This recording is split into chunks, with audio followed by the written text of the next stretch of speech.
Hello friends, myself Dr. Rohit Kaushal, Senior Consultant in the Department of Urology, Robotics and Kidney Transplant. So today we'll be talking on a very important topic, azoospermia. So what exactly is azoospermia?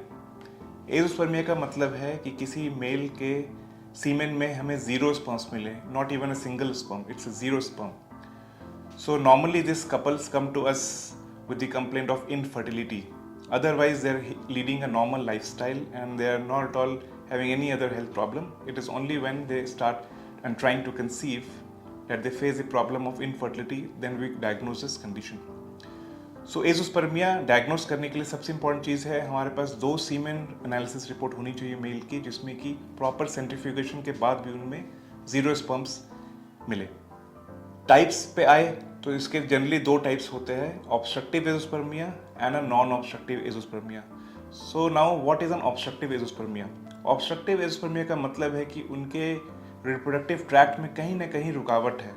वो रुकावट या तो जन्म से हो सकती है by birth, जो कि अभी जाके डायग्नोज हुई है जब वो कपल कंसीव नहीं कर पा रहे हैं, या तो कभी कभी एक्वायर्ड होती है, जैसे कि कुछ इन्फेक्शंस में हो सकता है, जैसे ट्यूबरक्लोसिस या अदर क्रॉनिक इन्फेक्शन में हो सकता है, या तो कभी कभी कुछ इनके रिप्रोडक्टिव ट्रैक्ट में सिस्ट्स होते हैं जिसके वजह से रुकावट हो सकती है, या तो कुछ जेनेटिक फैक्टर्स हो सकते हैं जिनकी वजह से इनकी प्रोडक्टिव ट्रैक्ट ठीक से मैच्योर नहीं होती है और वो ट्यूब्स एब्सेंट होती है जिसके थ्रू हमारे स्पर्म्स ट्रांसपोर्ट होते हैं.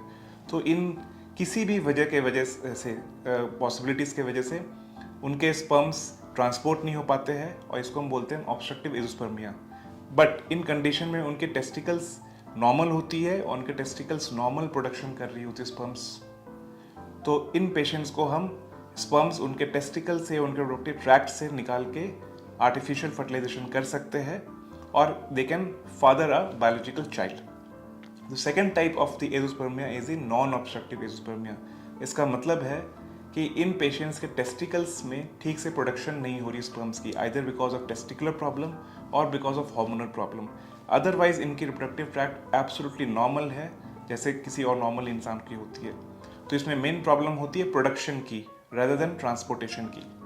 So if any one of you is suffering from obstructive, non-obstructive azoospermia or is facing the problem of infertility, please do come and meet your urologist or andrologist at the earliest.